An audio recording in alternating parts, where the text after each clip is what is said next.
assalaamu aleykum wa rahmatullahi wa barakaatuhu.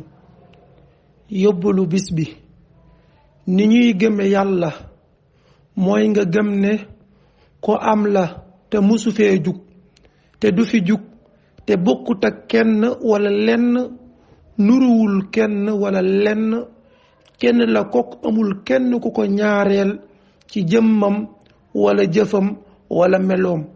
lum bëgg mu am ca na mu ko bëggee, mi ngi dund te xam na lépp, gis na lépp, mi ngi dégg lépp te dana wax.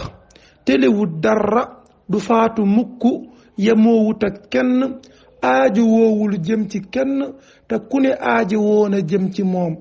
dara mënta am te neexu ko, réerewul dara, du dee, du am genn manqué. mboolem lu mën a am wala mu am daa dagan ci moom rekk, te mooy bu ko neexee amal ko, bu ko